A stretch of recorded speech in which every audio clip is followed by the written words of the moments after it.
पार्लिमानी election हुए।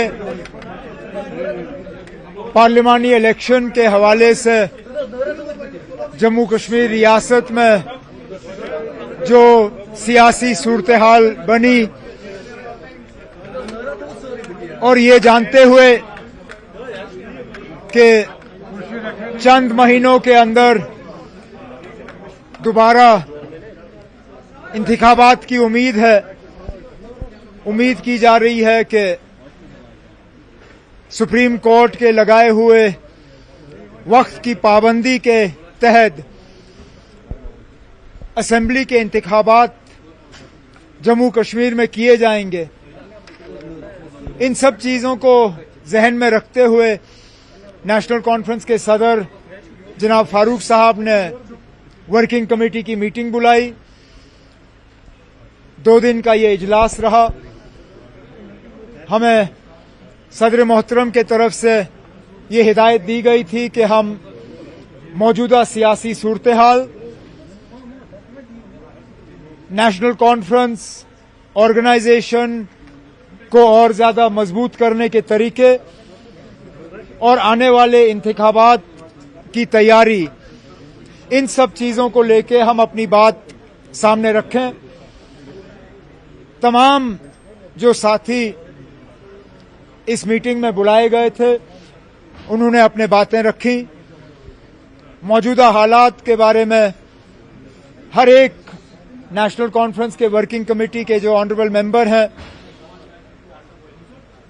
उन्होंने खासकर जो जम्मू कश्मीर में अभी हालात बने हुए हैं उनके बारे में खदशात का इजहार किया। चाहे वो गिरफ्तारियों की बात हो, चाहे वो पकड़ दकड़ का जो सिलसिला चल रहा है उसको लेके हो, चाहे कानून के गलत इस्तेमाल की अगर हम बात करें उसको लेके, रोज बरोज जो बिजली का निजाम बिगड़ता हुआ नजर आ रहा है उसको लेके लोगों ने बात की। बिजली की फीस दिन ब दिन जो बढ़ाई जा रही है उसको लेके नाराजगी का इजहार हुआ। राशन की किल्लत, राशन की कीमतें, जिस तरह जम्मू कश्मीर को हर लिहाज से धकेला जा रहा है और सताया जा रहा है, इन सब चीजों को लेके नेशनल कॉन्फ्रेंस के वर्किंग कमेटी के मेंबरों ने अपनी बात जो है सदर मोहतरम के सामने रखी। उमर साहब, पार्लियामेंट का इस वक्त एटमॉस्फेयर है जो आप भी मॉनिटर कर रहे होंगे, पार्लियामेंट का एटमॉस्फेयर जो है बात करना उस वक्त फ्रेंडली एटमॉस्फेयर नहीं लग रहा। जो दूसरा कि प्राइम मिनिस्टर ने चीफ जब उनका नाम लिया आने वाले टाइम में स्टेट्स में इलेक्शन हुई तो जम्मू कश्मीर का नाम नहीं दिया गया।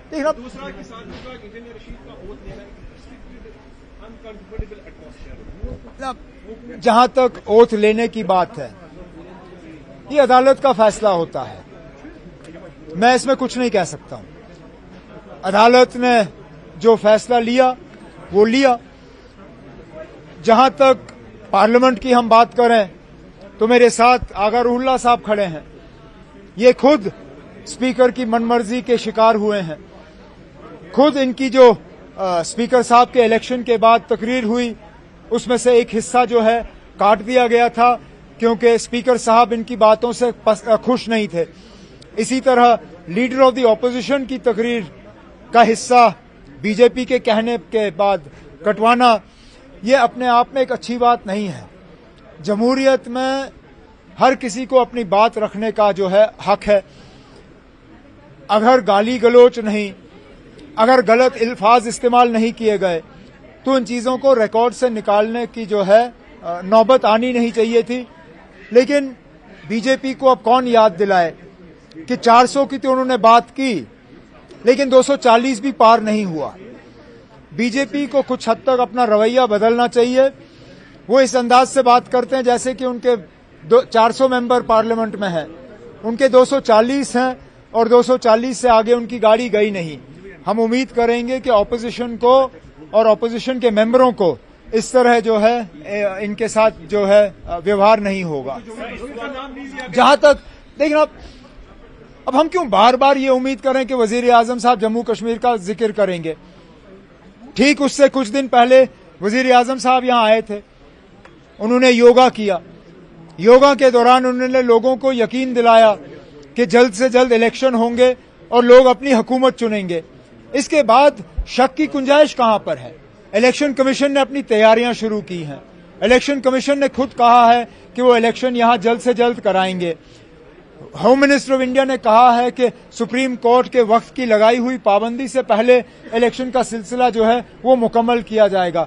मुझे नहीं लगता इसमें अब कोई शक की गुंजाइश है। इलेक्शन होंगे, हम उन इलेक्शनों के लिए तैयार हैं। उमर साहब, जो मीटिंग हुई, क्या उसमें ये कुछ कंक्लूजन आया कि इंडिया अलायंस पार्टनर्स के साथ असेंबली इलेक्शन आप लड़ेंगे? ये बात सदर मोहतरम तक छोड़ दी गई है।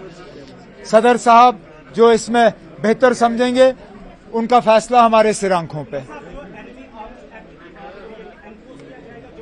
किस चीज का? देखना, दिल्ली जो भी फैसला करे, हम तो इंतजार कर रहे हैं। यहां इलेक्शन होंगे, स्टेटहुड हमें रिस्टोर होगा, उसके बाद जो भी फैसले होंगे हमारे लिए वो हम खुद ले लेंगे। ये फैसले हमारे ऊपर ठोसे नहीं जाएंगे। अग्निवीर स्कीम भी एक कंटीशियस इशू इस वक्त बना हुआ है। अग्निवीर ये तो एक पुराना इशू है, इसके खिलाफ बीजेपी को पहले ही वोट पड़े। बीजेपी की हार की एक बड़ी वजह ये रही कि अग्निवीर को लेके उन इलाकों में जहां सबसे ज्यादा लोग आर्म्ड फोर्सेस की तरफ जाते हैं, उन्होंने इस अग्निवीर को कबूल नहीं किया है। बीजेपी को लोगों का जो मैंडेट है वो मानना चाहिए और अग्निवीर स्कीम को कैंसिल करके इसके जगह में कुछ और लाना चाहिए। हमने अभी पढ़ा नहीं, ये सुनी सुनाई जो इंजीनियरशिप की पार्टी की तरफ से कि राहुल गांधी मुसलमानों की नुमाइंदगी अभी तक नहीं कर पाए। सॉरी, किसने कहा ये? मैं कुछ नहीं कह सकता हूं अब इसमें। मैंने ऐसा बयान देखा नहीं ना, मैंने इसका जवाब दे ही दिया। चलें, शुक्रिया।